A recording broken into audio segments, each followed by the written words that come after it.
All right, guys, let's move on to our next bit of movie news today. If you have been living under a rock, then you wouldn't be aware that there was a new Ghostbusters Afterlife trailer that just came out just a couple of days ago.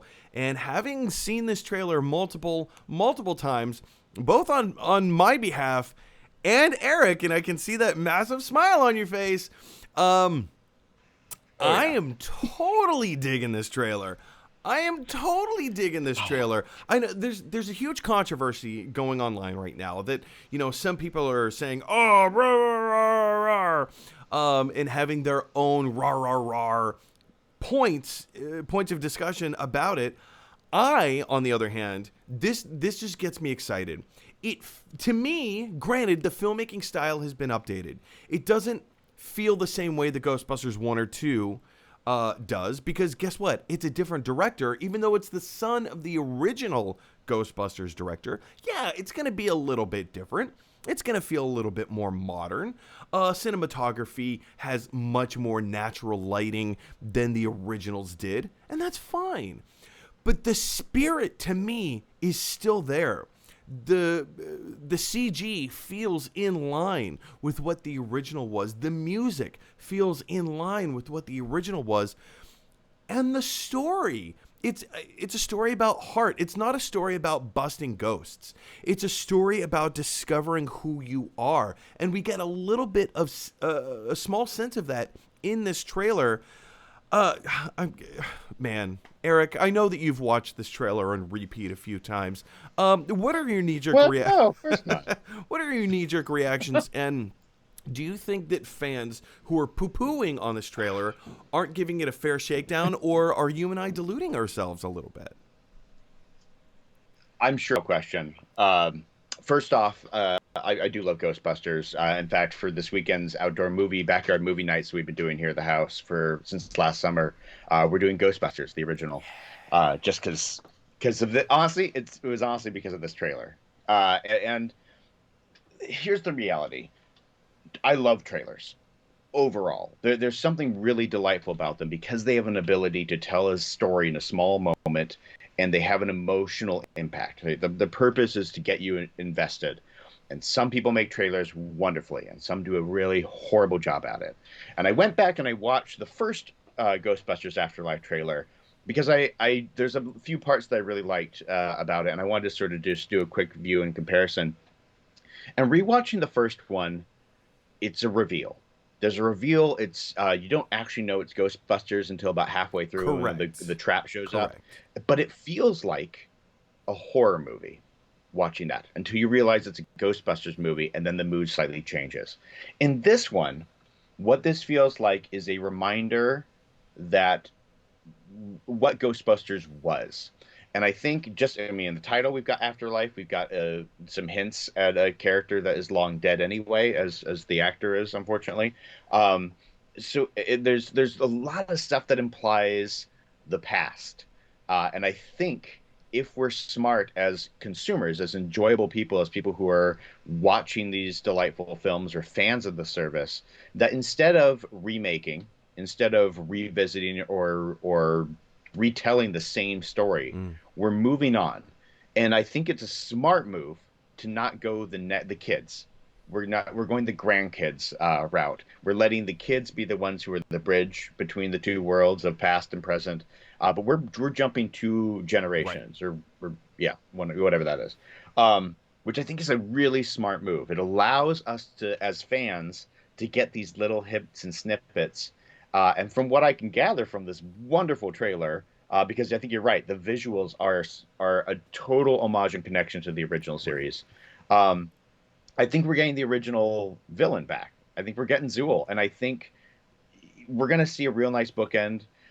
Jason, he actually directed one of my favorite movies, which is Thank You for Smoking. Yeah, that was a great film. Is great. I love that Aaron film. Eckhart. I do not think it. Yeah, I don't think it's this. I mean, I watched that movie just a couple of weeks ago. It's not what I would want out of a Ghostbusters movie.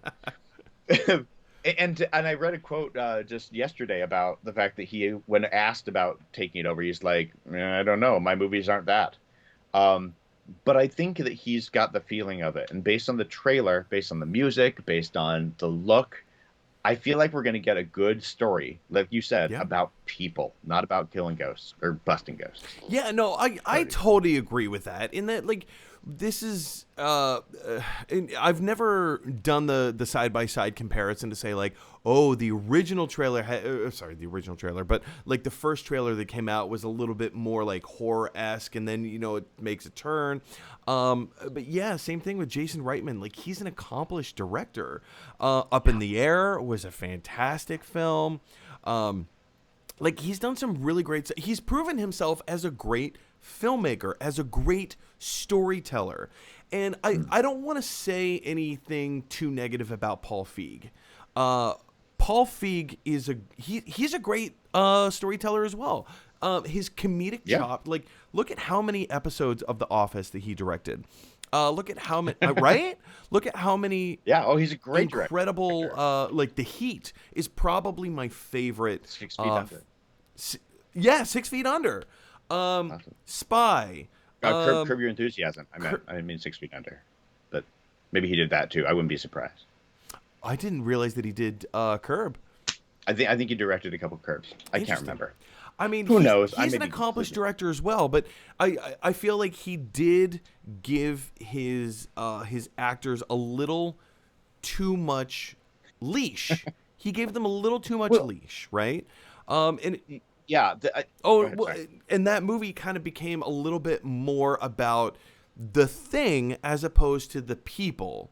And I think that's where this movie is kind of like course correcting just a little bit. It's about the people first and busting ghosts second.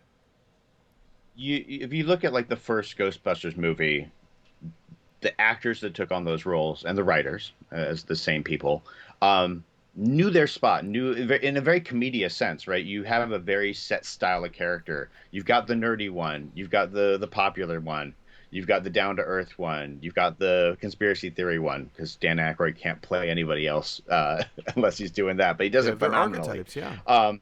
Yeah, they're archetypes. So we get these four varied characters, and in the remake, as it were, they were all the funny one. They were all the awkward funny one, to be clear. They weren't just funny, they were all awkward funny. And so instead of having four, you had one giant glump that fought for it.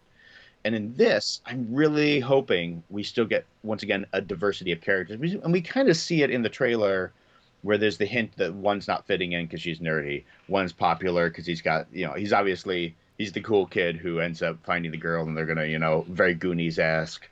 Well, it's also a great family dynamic too, right? Like, when you're making a film about family, focus it about family. Like, here's Paul Rudd seems to be playing like their high school science teacher or something. The science teacher, I presume. The science teacher who mom falls in love with. I'm sure. Oh yeah. Well, I mean, the trailer starts off with them having a date. Yeah. So yeah. So there's that. That is a parent-teacher conference, and I don't know. Over drinks. I don't know about your small town that you live in, but small towns, we don't have them at the school. We have them at the local bar. The small town of New York City. Yeah, everyone very small and intimate. But even still, just having that brother-sister relationship, that's not something that like typical that you see in a big budget action, franchise film. To have your main stars be brother and sister, essentially, and children too. Yeah. And my only hope is that the brother does not outcast his sister. I mean, we see a little bit of the sarcasm, brother, and that's totally fine. We need that. We need that person that winks to the audience in a bit. But I hope, my hope is that the dynamic is not, oh, she's weird, I hate hanging out with her. But in the end, it's, I love you. You're my sibling. I really hope that there's a level of encouragement and camaraderie that exists with them, just as a family dynamic. I guess we'll just have to wait and find out. Question for you guys is, how excited did this trailer make you for Ghostbusters Afterlife? It made me more excited. And that's the whole purpose of a trailer, is to get you more excited. How much more likely are you to buy that movie ticket? And like, what are your thoughts? Where do you think the story is going to go? We didn't even talk about the Dan Aykroyd cameo at the end of the movie. Eric has some really interesting thoughts about the return of Gozer. I mean, why not? We've got the Gozer Devil Dogs just kind of running around.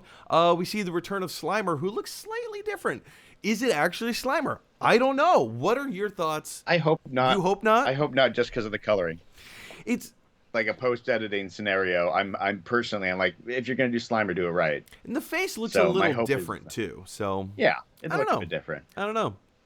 I'm actually. knows? Let me see if I can reach this without embarrassing myself too much. Eric. Yeah. While you're doing that, Dan Aykroyd, by the way, is not the only cameo. We have. I'm sorry, I don't remember her name, but she played Janine in the film. Oh, Annie Potts. Annie Potts. Thank you. Oh Yeah, man, here's one of my pride and joys. So what's it going to be like to have the like strange here we have Finn Wolfhard. I think that's great. Where is he? There he is. Yeah. Yeah. So we Yeah, you had it. Far end. Finn Wolfhard dressed up as a Ghostbuster actually going to be in Ghostbusters. I mean, it's pretty awesome. I mean, look, if I was that age, let's be honest. If I'm this age, both those steps are amazing. That's a huge, awesome leap. I think just that opportunity to play in that is an homage, an entire series that was basically an homage to everything that we love. Oh yeah. And then to literally get to be a part of that in the other end, I can't imagine. Oh, dude, it's dreams coming true left and right. But again, guys, is this your dream coming true, or did Ghostbusters Afterlife, the most recent trailer, just make you go, oh, I can't imagine how? But I want to hear your thoughts. Jump on down to the comment section below. All right, guys. Hey, everybody, thanks for watching.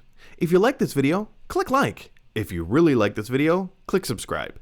And if you really like this video, click share. Because that is exactly what Luke Skywalker would want you to do. Da da da dun dun da da da dun dun.